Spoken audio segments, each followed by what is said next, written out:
এটা হলো এলজির dual inverter 2020 model 5 star split AC. এটা আমার প্রাইস পড়েছে অ্যারাউন্ড 37,000 রুপিস। ফ্লিপকার্ট থেকে এই এসিটাকে আমি কিনেছিলাম। আজ এই ভিডিওতে আমি তোমাদের দেখাবো এই এসির ইনস্টলেশন প্রসেস। সাগনিক দেবাশিস আজকে এসেছি এসি ইনস্টল করতে আমাদের বাড়িতে। তো এসি ইনস্টল করতে কত খরচা পড়বে? সাগনিক লিখে লিখে ক্যালকুলেট করছে কত খরচা পড়বে।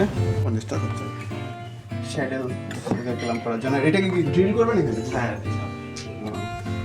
তো এটা হলো এসটি ইনস্টলেশনের খরচা, ID installation charge, angle bracket, wrapping tape, okay 300 200 total 2500 আসছে প্রায়, প্লাস পাইপের প্রাইস। দেবাশিস পটাপট এসির ইনডোর ইউনিটটাকে আনবক্স করে ফেললো। এই মোটা কেবলটা হলো ইনডোর ইউনিটকে আউটডোর ইউনিটের সঙ্গে কানেক্ট করার জন্য।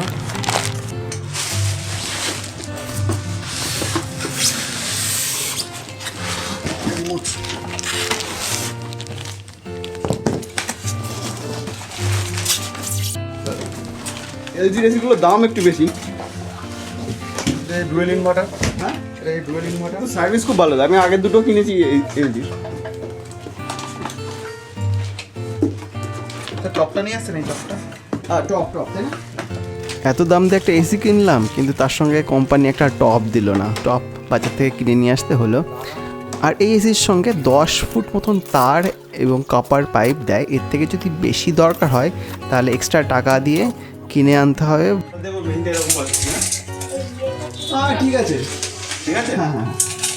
সাগনিক এখানে মাপ নিল দেওয়ালে ড্রিল করে এসির মাউন্টটা বসানোর জন্য। এটাকে হ্যামার ড্রিল দিয়ে ড্রিল করছে।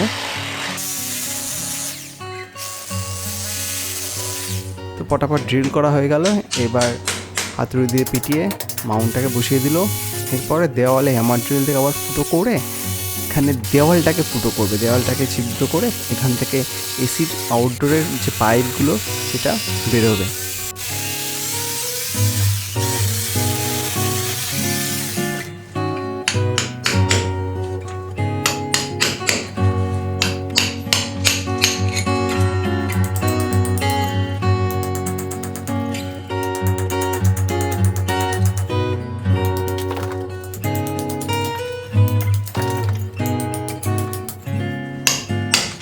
তো দেওয়ালটা প্রায় ফুটো করা হয়ে গেল।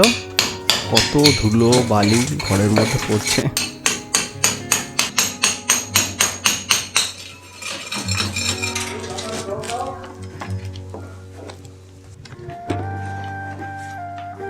এসির হিট এক্সচেঞ্জ পাইপটাকে ভালো করে ইনসুলেট করে রাখতে হবে, যাতে বাইরের টেম্পারেচার পাইপটাকে গরম না করে দেয়। আর যদি গরম করে দেয় তাহলে কিন্তু এসি অতটা ঠান্ডা হবে না, আর বেশি ঠান্ডা করার জন্য কারেন্টের বিলটাও বেশি আসবে।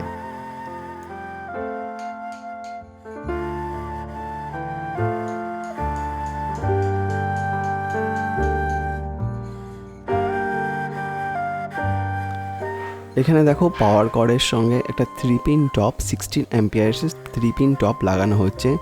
যদি বাড়িতে এসি ইনস্টল করো অবশ্যই এরকম একটা 3 পিন টপ আগের থেকে বাজার থেকে কিনে নিয়ে আসবে।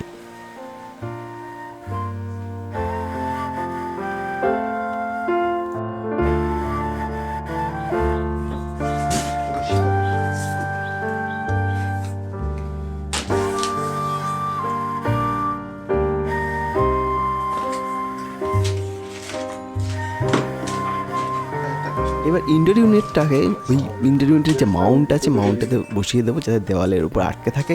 আর যে গর্তটা করা হয়েছে, যে দেওয়ালের মধ্যে যে বড় ফুলটা করা হয়েছে, এর মধ্যে পাওয়ার কেবেল আর হিট এক্সচেঞ্জের যে পাইপ দুটো আছে যেটা আউটডোর ইউনিটকে লাগবে, সেগুলো বাইরে বের করে দেবো।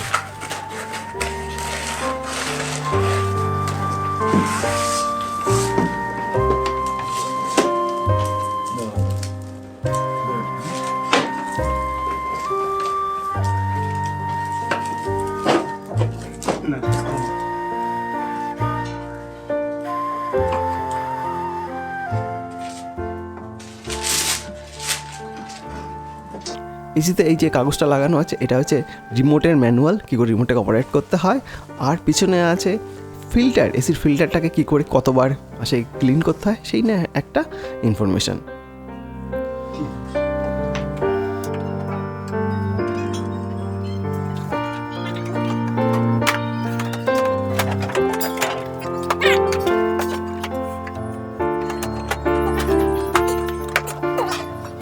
ইনডোর ইউনিটের কাজ সম্পূর্ণ কমপ্লিট হয়ে গেছে নিচে।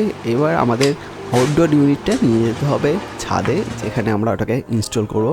তো আউটডোর ইউনিটটা বেশ হেভি, আর এটাকে নিয়ে গিয়ে একটু ভালো জায়গায় ইনস্টল করতে হবে যেখানে এয়ার ফ্লোটা থাকে, যাতে এসিটা এফিশিয়েন্টলি কাজ করে। নিকার দেবাশিস আউটডোর ইউনিটটাকে ছাদে নিয়ে যাচ্ছে। দেখো দুজনের কত কষ্ট হচ্ছে আউটডোর ইউনিটটাকে নিয়ে যেতে, কারণ আউটডোর ইউনিটের ওজনটা অনেকটাই বেশি থাকে।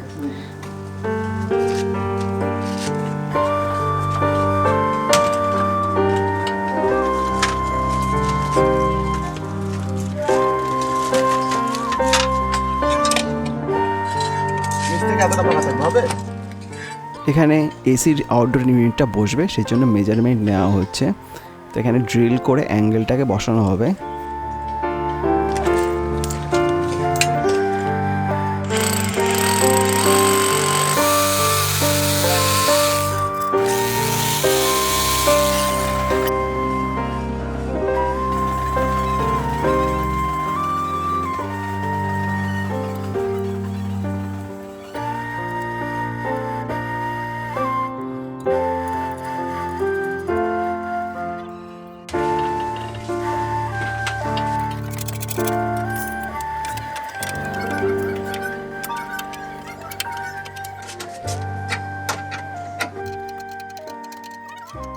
তো আউটডোর ইউনিটটা ছাদে লাগানো হয়ে গেছে।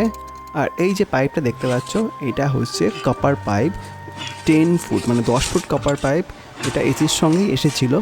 আর এর থেকে যদি বেশি পাইপ লাগে, কিন্তু অনেক দূরে এসিটা আউটডোর ইউনিটটা একটু দূরে লাগাতে হয়, তাহলে কিন্তু পাইপ আরও কিনতে হবে। তো আমার এই পাইপেই হয়ে গেছে।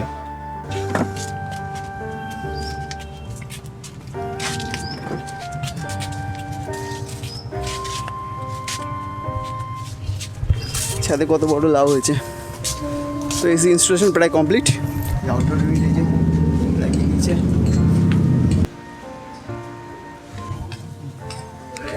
এখন হোয়াইট সিমেন্ট দিয়ে নিচের ওই যে পুরোটা করেছে এসির জন্য, এসি পাইপ বেরোনোর জন্য ওটাকে প্যাচ করা হবে।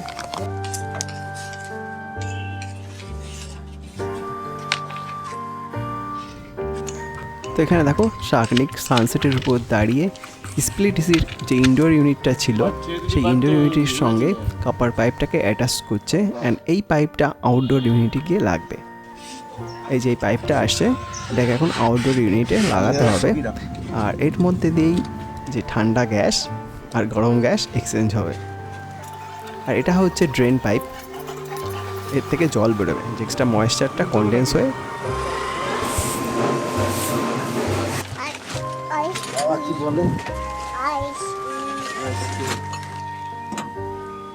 অ্যান্ড আউটডোর ইউনিটের মধ্যে কানেকশান প্রায় কমপ্লিট হয়ে গেছে। এই তো পাইপটাকে লাগিয়ে দেওয়া হলো, দুটো পাইপ। আর পাওয়ারটা দেওয়া বাকি আছে, দুপুরে পাওয়ারটা এখন লাগাতে হবে। তার আগে গ্যাসের কতটা প্রেশার আছে সেটা চেক করে নিচ্ছে সাগনিক। সেখানে একটা পাম্প নিয়ে এসেছিল, পাম্প নিয়ে এসে একটা মিটার দিয়ে দেখছিল যে গ্যাসের প্রেশারটা ঠিক আছে কিনা। তো দেখলো ঠিকই আছে।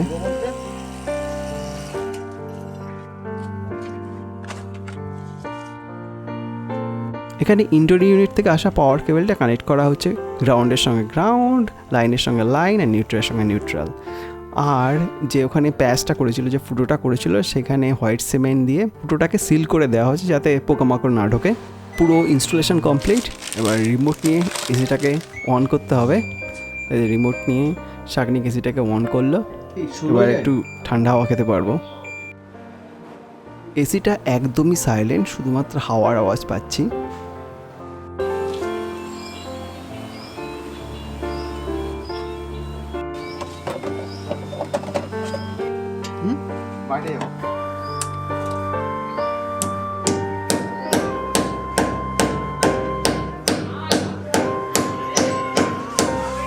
তো ইনস্টলেশন পুরো কমপ্লিট।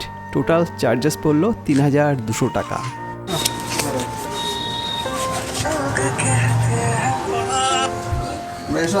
ওদের কাজ খুব ভালো লাগলো, মানে ইনস্টলেশনটা যা করেছে ভালো, খুব ভালো। আগেরবার এসেছিল অত ভালো করতে পারিনি,